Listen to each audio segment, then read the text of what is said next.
Isang magandang hapon po ang ipinapabot namin sa lahat ng aming mga kaibigan sa Himpapawid.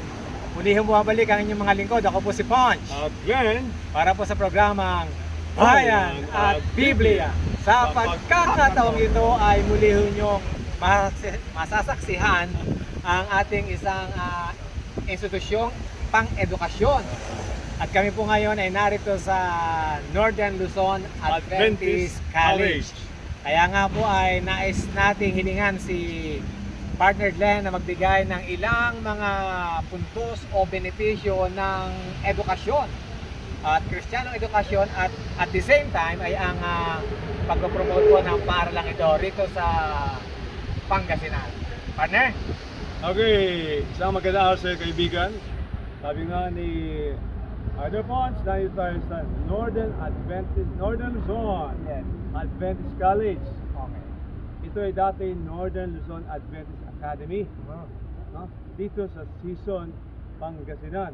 Palagay ko, Sir Ponch, dating ang araw magigitong Adventist College, Pangasinan. Wow, pwede. Looking forward tayo dyan. Ito ay nagpasimula bilang isang high school. Tinayo noong 1923. Wow. Kaya ngayon taon, 100 years na sila. So, batiin natin. Congratulations! Northern Luzon Yes. Adventist College. Ano na, centenarian na. Yes. Ito, mahalaga kasi ang pagpapalaga ng Adventist sa paaralan. Na talagang meron tayong tinatawag na blueprint sa pagpapatayo ng paaralan. Sa bayan ng iglesia, merong paaralan at sa medical. At marami tayong kaibigan, mga kaeskwela na dito nag-graduate. Pati yung presidente ngayon, Yes. si Dr. Lawrence Domingo. Wow. Kaibigan natin.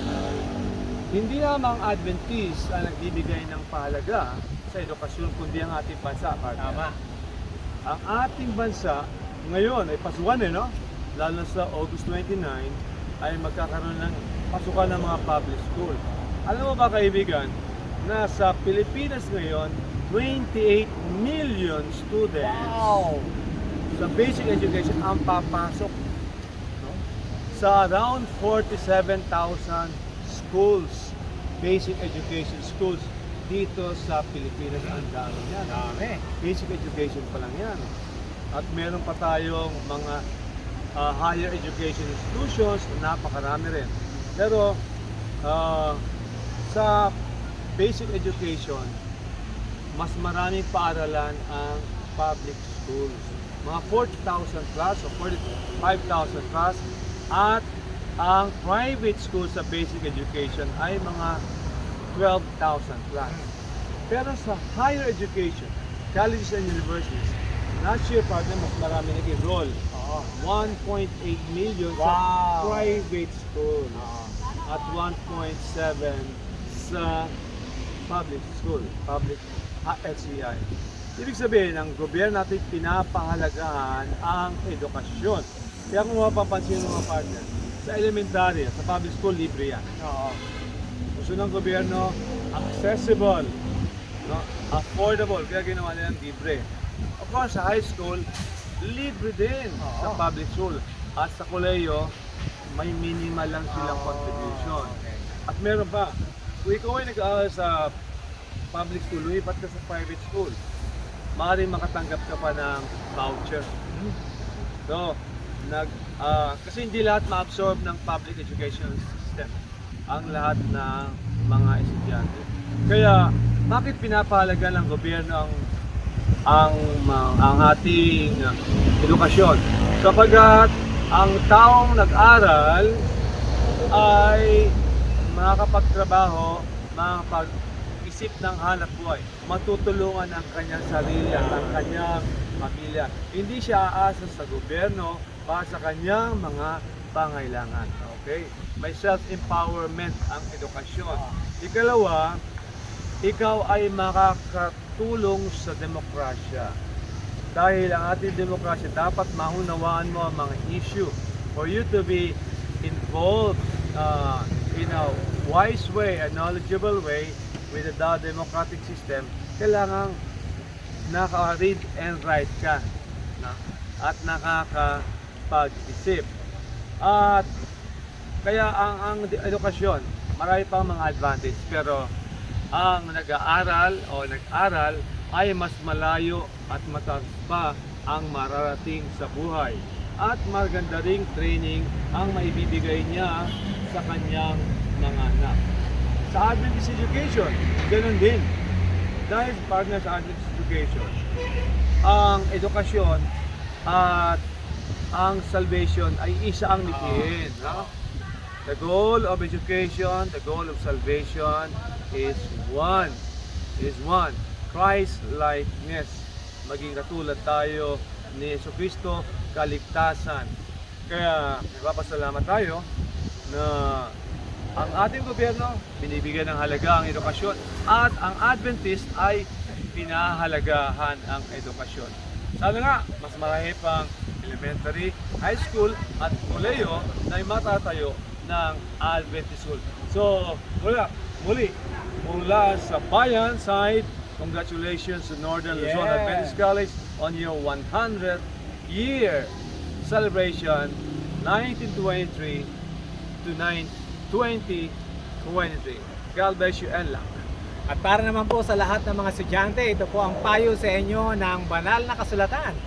James 1:5.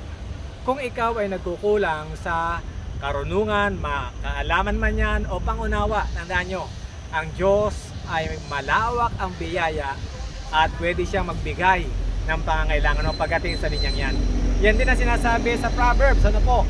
Kung pag-aaralan nyo ang aklat ng kawikaan, ang merong pagkatakot sa Diyos ang siyang pasimula ng karunungan. The fear of the Lord is the beginning of wisdom. The fear of the Lord is the beginning of life. The fear of the Lord is actually life. Ano po? Buhay siya. Kaya nga sa lahat ng mga estudyante, sa lahat ng mga nag-aaral, maganda na ikaw ay makapagtapos sa isang formal na edukasyon. Pero tandaan nyo, more than academic excellence, more than formal education, is getting to know Christ. Yun ang pinakamahalaga sa lahat. Na makilala mo ang Kristo. Sa Mampara lang ka mapunta. At ngayon, nandito ka sa NDAC.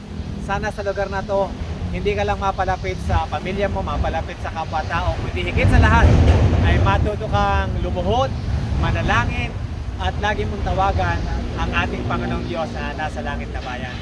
Naway basbasan po ang lahat ng mga mag-aaral, basbasan din ang lahat ng mga mentors, teachers, ang lahat ng mga administrators.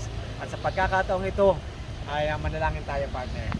Dakilang Diyos, maraming salamat po sa pagbibigay niyo sa amin ng karapatan na maging anak niyo na lalaki at babae, at sa karapatan na makapag-aral po sa inyong mga paaralan.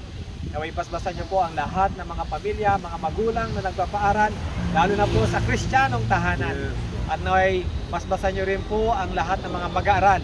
Bigyan po sila, Panginoon, ng katatagan, karunungan, at naway ilalayo po sila at iingatan sila sa lahat ng mga tukso at sa lahat ng mga paggawa at pagkilos ng elemento ng kasamaan. O purihin po kayo, ingatan niyo po ang lugar na to ng NLAC. Basbasan niyo po ang pamunuan, lahat ng manggagawa, lahat ng guro, lahat ng mga estudyante, kasama na po ang kanilang mga pamilya. Maraming salamat po sa pangalan ni Jesus. Amen and amen. So sa pagkakataon pong ito, ang inyong po mga lingkod ay pansamantalang nagpapaalam. Ako po si Ponch At Glenn, para po sa programa Bayan at Biblia.